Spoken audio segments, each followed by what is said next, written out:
Assalamualaikum warahmatullahi wabarakatuh. Salam sejahtera bagi kita semuanya. Alhamdulillahirabbil alamin. Wassalatu wassalamu ala asyrafil anbiya'i wal mursalin, sayyidina wa habibina wa syafi'ina wa maulana Muhammadin wa ala alihi wa sahbihi ajma'in. Amma ba'du. Faqad qala Allah Ta'ala fi kitabihil aziz wa huwa asdaqul qailin. Faqul i'malu fasayarallahu 'amalakum wa rasuluhu wal mu'minun wa saturadduna ila 'alimil ghaibi wasyahadah fayunabbi'ukum bima kuntum ta'malun. Shadaqallahul azim. Yang sama-sama kita hormati dan kita muliakan Ketua Majelis Syura Partai Keadilan Sejahtera Habib Dr. Salim Segaf Al-Jufri. Mudah-mudahan Allah berikan selalu kesehatan pada beliau. Juga yang sama-sama kita hormati Wakil Ketua Majelis Syura, alhamdulillah hadir bersama kita, Dr. Hidayat Nur Wahid. Sehat selalu Dokter. Dan juga Dr. Muhammad Sahibul Iman. Sehat Ustaz Sahibul Iman. Ada juga alhamdulillah Dr. Ahmad Heriawan. Damang Kang. Dan juga Kang Dr. Andes Suharna Surapranata MT. Yang sama-sama kita hormati, juga hadir bersama kita Ketua Dewan Syariah Pusat, Kiai Haji Dr. Surahman Hidayat MA, dan juga hadir bersama kita Ketua Majelis Pertimbangan Pusat, Dr. Suswono, yang juga sama-sama kita hormati, kita banggakan, yang baru saja memberikan pengantar, yaitu Sekjen PKS Habib Abu Bakar Al-Habsyi. Juga yang sama-sama kita hormati, kita banggakan, Bendahara Umum Haji Mahfuz Abdurrahman. Yang sama-sama kita hormati seluruh pengurus MPP, DSP, DPP, baik di bidang badan DPP maupun kesekjenan dan kantor staf Presiden Partai Keadilan Sejahtera. Para anggota DPTW, Ketua MPW, Ketua DPW dan DSW seluruh Indonesia yang saya hormati, saya banggakan, mudah-mudahan sehat selalu ya. Pimpinan dan anggota fraksi Partai Keadilan Sejahtera MPR RI dan fraksi PKS DPR RI, DPRD Provinsi dan DPRD Kabupaten Kota seluruh Indonesia. Semoga sehat selalu. Para kepala daerah dan wakil kepala daerah PKS dan seluruh kader Partai Keadilan Sejahtera di seluruh Indonesia yang saya cintai. Izinkan saya menyapa satu persatu dari setiap BPW, pengurus dan kader PKS seluruh Indonesia secara virtual. Saya mulai dari Timur Indonesia. Apa kabar Indonesia Timur? Acungkan tangannya. Alhamdulillah. Kita lari ke bagian barat Indonesia. Apa kabar BPW Sumatera bagian utara? Alhamdulillah ya. Ke arah BPW Sumatera bagian selatan. Iya, mudah-mudahan sehat-sehat semuanya. Kembali ke timur, BPW Sulawesi. Iya, berikutnya BPW Kalimantan. Iya, dan berikutnya adalah BPW Santri. Nah, baru dengar ini santri ya. Apa itu santri? Kawasan Tenggara Republik Indonesia yang meliputi Bali, Nusa Tenggara Timur dan Nusa Tenggara Barat. Mudah-mudahan sehat semuanya. Dan juga yang sama-sama kita hormati seluruh pengurus dan kader di BPW Jawa Tengah, Jawa Timur, dan Yogyakarta. Jati Jaya, mana Jati Jaya? Alhamdulillah. Dan terakhir, BPW Banten, DKI Jakarta, dan Jawa Barat, Banjabar. Alhamdulillah. Terima kasih atas semangat dan antusias turut mengikuti pembukaan Rakernas pada hari ini. Salam semangat, salam persaudaraan, salam satu perjuangan. Hadirin yang saya muliakan, keluarga besar PKS dan seluruh rakyat Indonesia yang saya cintai. Alhamdulillah, puji dan syukur kita panjatkan kehadirat Allah Subhanahu wa Ta'ala atas berbagai limpahan nikmat-Nya kepada kita, sehingga pada hari ini di tengah wabah COVID-19 yang belum kunjung usai, kita bisa menyelenggarakan Rakernas. Mari kita patuhi protokol kesehatan dimanapun dan kapanpun, dan dalam kondisi apapun, serta tetap mohon perlindungan pada Allah Subhanahu wa Ta'ala. Semoga wabah ini akan segera berakhir. Salawat dan salam semoga tetap tercurah atas qudwah kita baginda Nabi besar Muhammad sallallahu alaihi wasallam, suri teladan terbaik sepanjang masa bagi umat manusia. Semoga kita dapat meneladani akhlak Rasulullah dalam memberikan pelayanan terbaik kepada rakyat Indonesia. Hadirin yang saya muliakan, keluarga besar Partai Keadilan Sejahtera dan seluruh rakyat Indonesia yang saya cintai. Pada 2 Maret besok, tepat 1 tahun perjalanan bangsa Indonesia menjalani bencana kesehatan global pandemi COVID-19. Kita menyaksikan dari jarak yang sangat dekat bagaimana pandemi COVID-19 telah merenggut orang-orang yang kita sayangi, keluarga kita, guru-guru kita, kerabat kita, sahabat-sahabat kita, dan teman sejawat kita. Semoga Allah Subhanahu wa Ta'ala mengampuni dan menerima semua amal ibadah mereka, amin. Kita juga menyaksikan bagaimana para tenaga medis, para dokter, perawat, dan seluruh tim yang mendukungnya telah bekerja sangat keras di garda terdepan, dari pagi hingga sore, dari siang hingga malam, tanpa lelah demi menyembuhkan para pasien dan menyelamatkan jiwa mereka. Termasuk saudara-saudara kita aparatur sipil negara, TNI Polri, para relawan Satgas anti Covid, mulai dari tingkat pusat, provinsi, kabupaten kota, kecamatan, bahkan sampai desa, RW dan RT yang telah berjuang menghambat penyebaran COVID-19. Semoga semua perjuangan mereka mendapatkan balasan yang terbaik dari Allah Subhanahu wa Ta'ala, Tuhan yang Maha Kuasa. Amin ya Rabbal Alamin. Saya, Sekjen, dan beberapa fungsionaris PKS merasakan secara langsung COVID-19. Alhamdulillah, Allah Subhanahu wa Ta'ala memberikan kesembuhan.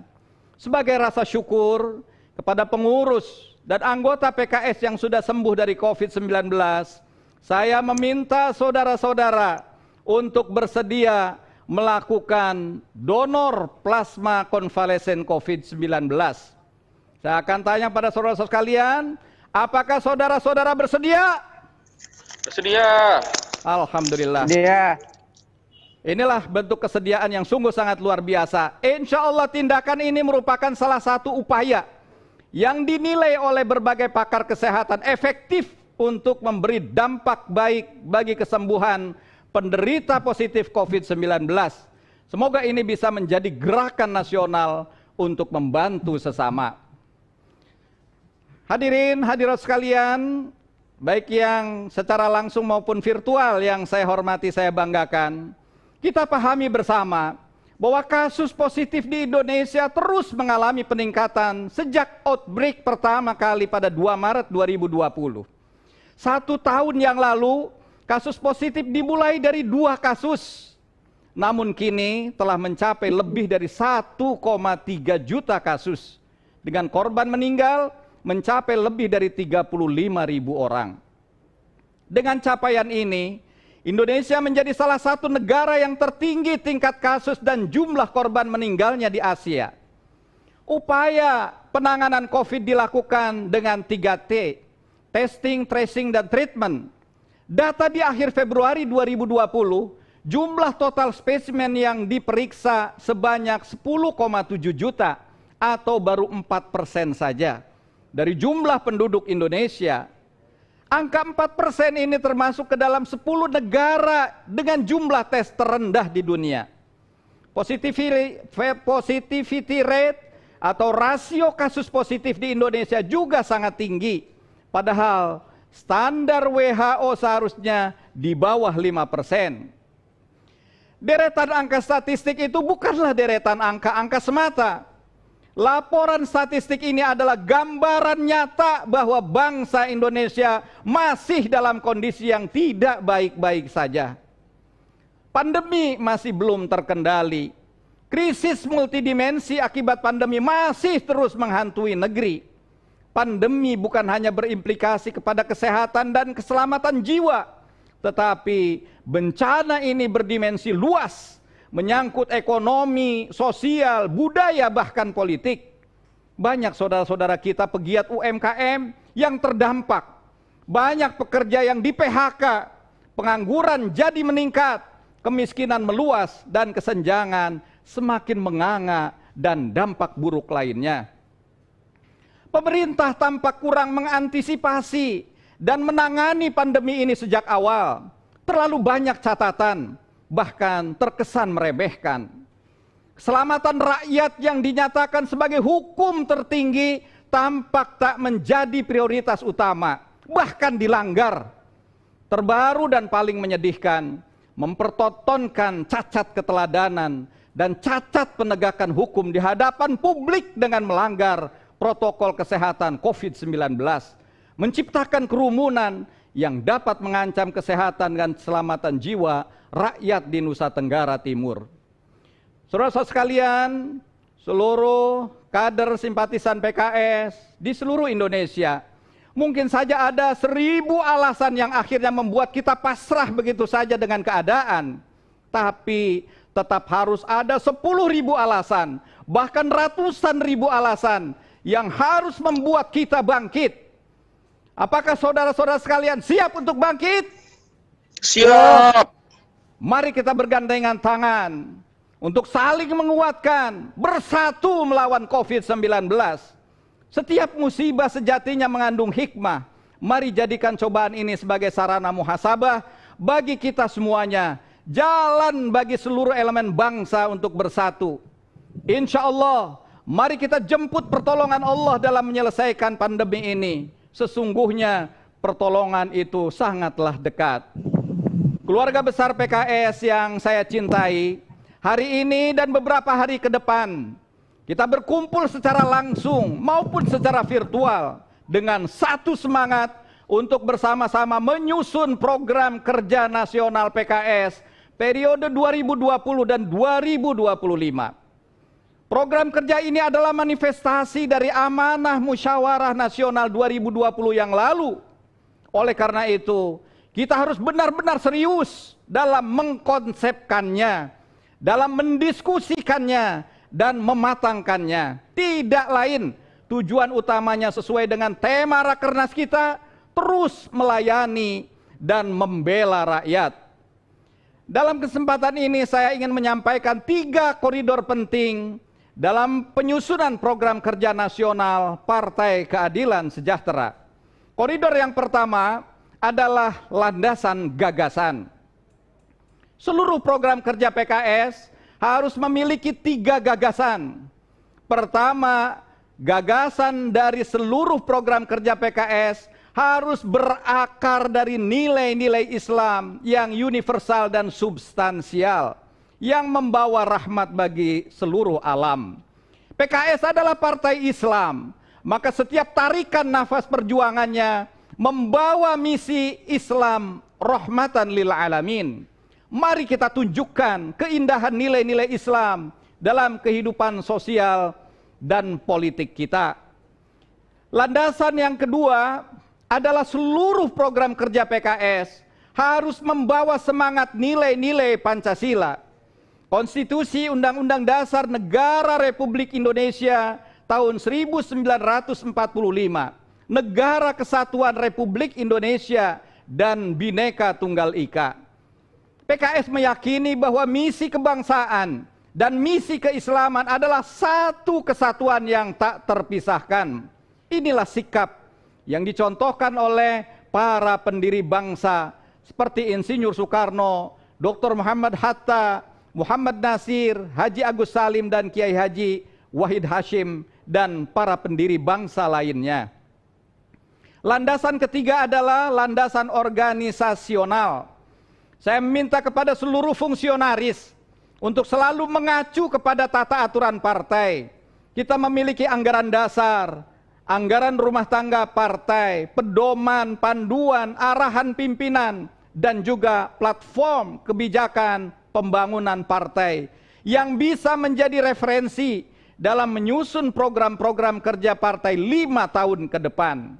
Insya Allah, ketika pengurus dan anggota PKS disiplin dalam memegang teguh 3 landasan gagasan ini, program-program kerja yang akan terwujud adalah buah pemikiran yang solid dan konsisten dengan nilai-nilai dasar perjuangan Partai Keadilan Sejahtera.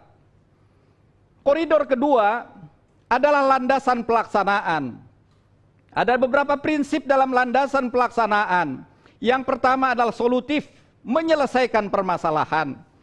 Saya meminta agar program kerja yang disusun harus berorientasi kepada penyelesaian permasalahan, berorientasi pada pelayanan, pemberdayaan dan pembelaan terhadap kepentingan rakyat. Kader-kader PKS memiliki DNA sebagai pelayan. Sejatinya seorang pemimpin adalah pelayan yang baik bagi rakyatnya. Sayyidul qaumi khadimuhum. Di tengah situasi pandemi dan bencana seperti ini, saya meminta agar program-program pelayanan yang bersentuhan langsung dengan rakyat harus terus ditingkatkan. Apapun yang terjadi, PKS akan terus melayani. Jika pelayanan bersifat situasional, maka pemberdayaan bersifat lebih jangka panjang dan memiliki hubungan yang kuat. Gerakan kewirausahaan sosial berbasis desa atau komunitas bisa menjadi model gerakan yang efektif untuk menyelesaikan berbagai permasalahan real yang dihadapi oleh masyarakat. Berbeda dengan pelayanan dan pemberdayaan, pembelaan bersifat struktural dan berdimensi kebijakan publik. Inilah tugas utama para pejabat publik PKS, baik di pusat, wilayah maupun daerah.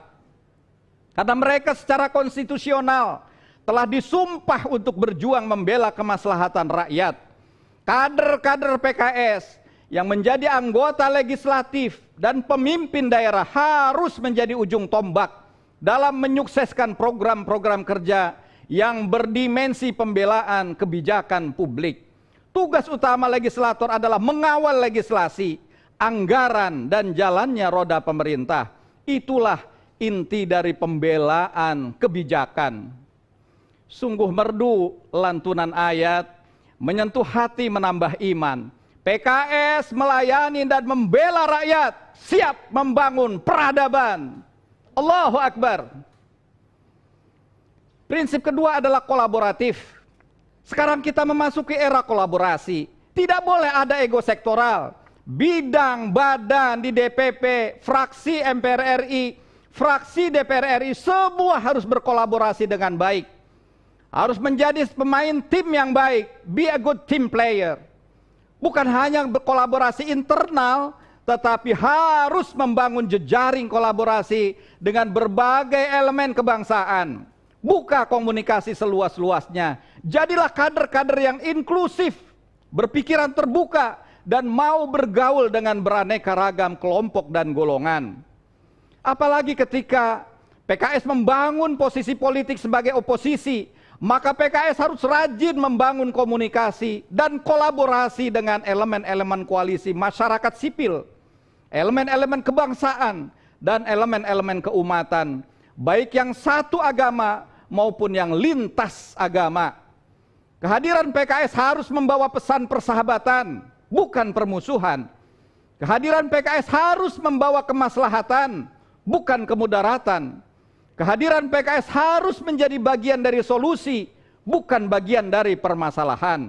Insya Allah, ketika pesan politik itu terus-menerus kita komunikasikan, maka akan terbangun rasa saling percaya antara PKS dengan berbagai elemen kebangsaan dan keumatan lainnya.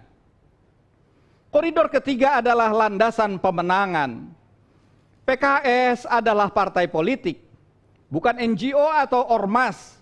Maka sudah sewajarnya setiap gerak dan langkah perjuangannya harus memiliki dampak terhadap capaian kemenangan politik atau elektoral agar kita bisa optimal dalam melayani dan membela kepentingan rakyat.